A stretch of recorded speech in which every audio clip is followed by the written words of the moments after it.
Pemirsa, tim Sriwijaya FC mulai gelar latihan uji coba guna menyusun kekuatan pemain untuk menghadapi kompetisi Liga 2 tahun 2023-2024 mendatang.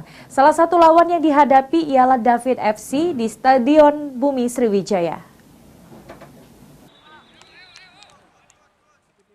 Sriwijaya FC gelar uji coba melawan David FC menjelang menghadapi kompetisi Liga 2 mendatang di Stadion Bumi Sriwijaya, Kampus Palembang pada Sabtu pagi. Uji coba ini dilakukan untuk menguji kualitas pemain yang masih trial di klub Laskar Wongkito, serta untuk mengambil keputusan untuk pemain trial tetap lanjut atau tidak di Sriwijaya FC. Menurut Coach Yoyo, sejauh ini hanya ada 1-2 pemain trial yang cukup bagus. Dan sambil menunggu kedatangan pemain asing ke kota Palembang untuk tes medis, setelah itu manajemen akan lakukan penandatanganan kontrak. Ada progres baik untuk tanam kita. Oke, uji coba hari ini memang tujuannya adalah kita mau lihat pemain trial yang udah 1 minggu latihan bareng kita. Jadi kita harus kasih keputusan mereka lanjut atau enggak. Itu tujuan friendly game hari ini. Ada progres nggak? Progres untuk?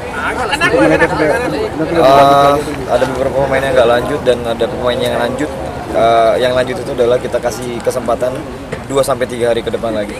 Karena mereka ada yang sebagian baru datang juga.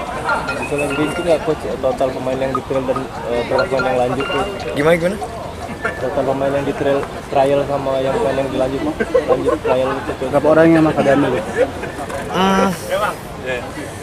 Sejauh ini saya baru ngeliat 1-2 orang yang trial yang cukup oke. Untuk pemain asing kok? Pemain asing mungkin secepatnya dia datang.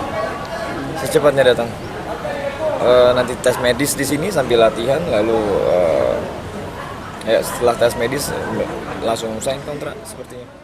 Sementara itu, menurut Direktur Teknik Sriwijaya FC Indrayadi, saat ini jumlah pemain yang sudah dikontak Sriwijaya FC sebanyak 18-20 orang. Dan SFC masih serius mencari pemain untuk menentukan komposisi tim yang harus di atas 6 tim Sumatera. Kontrak ada berapa bang? Yang sudah pasti dengan kita bang, musim ini bang? Sejauh ini saya kurang tahu pastinya, tapi 18 itu sudah pasti, 18 sampai 20 ya. 18-20 pemain. Berarti masih ada penambahan pemain juga bang? Masih ada penambahan pemain, artinya memang kita terus mencari ya, karena coach pengen.